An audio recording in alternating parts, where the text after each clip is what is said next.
I work at an amusement park where only half of the actors are actual actors.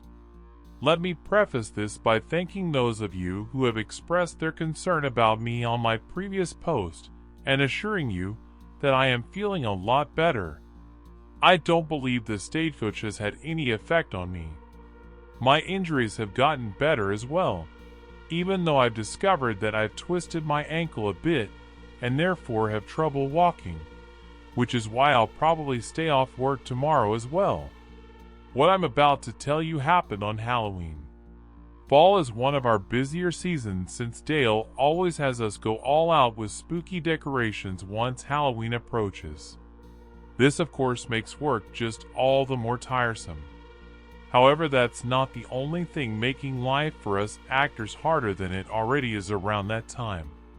Come October, my manager gets into this very weird mood and starts acting atypically nice to us.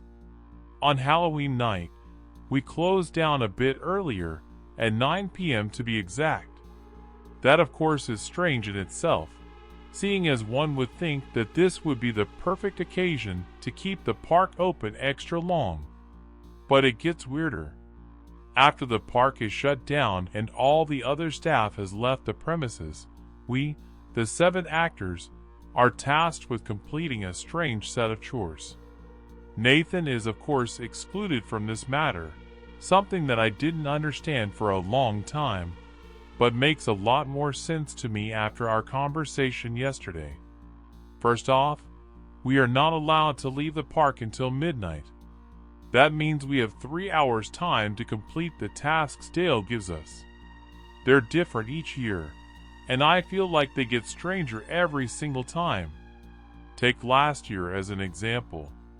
After the park was closed down and everyone else had left, the 7 of us had gathered outside Dale's office like every year, ready to receive our instructions. Now, Dale always tells us that they are of utmost importance, but he has never given us any reason or further explanation.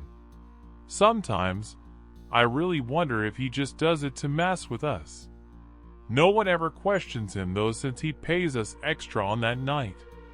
I remember it was a particularly cold and starry night. The moon was standing high in the sky, and a cool breeze was ruffling my frilly black shirt. None of us had changed out of our costumes yet. I was hopping up and down a little to warm myself up. Darius offered me his blood-stained lab coat, but I politely declined. When Dale finally stepped out of his office holding a clipboard and a camera, we let out a collective sigh of relief. "Been taking your time, boss," Maxine remarked. "I do hope you'll forgive me," my manager replied sarcastically. "Are all the pretenders locked up?" Each of us nodded affirmatively. "So what is it this time?" Mitchell urged him. The girls and I exchanged amused glances as we thought back to the Halloween night of the year prior, when Mitchell was ordered to strip down to his boxers, run around the haunted hospital funhouse 3 times while singing the first song he could think of. Caroline, Maxine, and I had laughed at him like crazy. Admittedly, that had been a bit mean, but seeing your coworker jog around in nothing but his underwear singing Bad Moon Rising was something none of us could take seriously.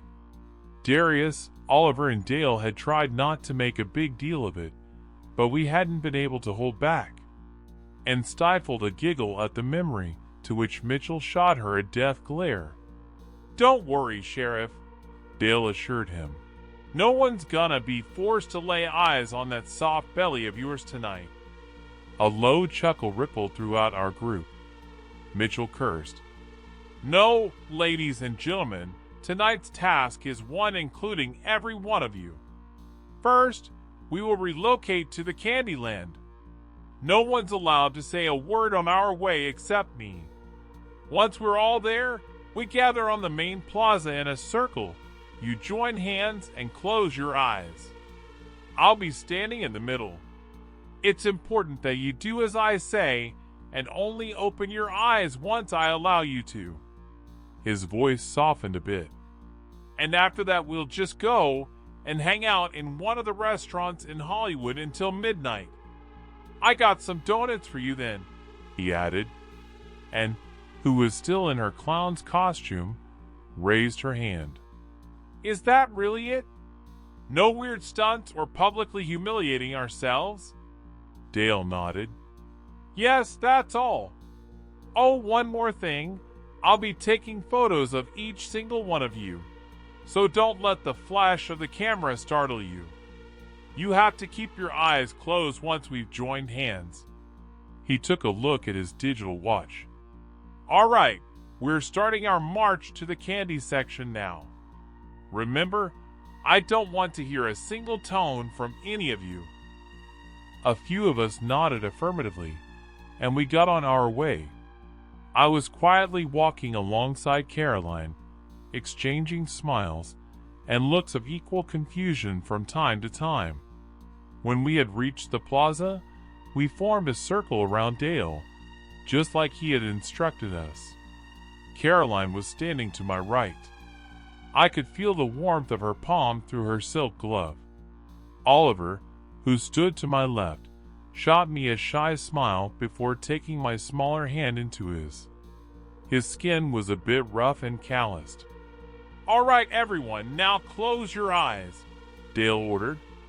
I took a deep breath before doing as he told me.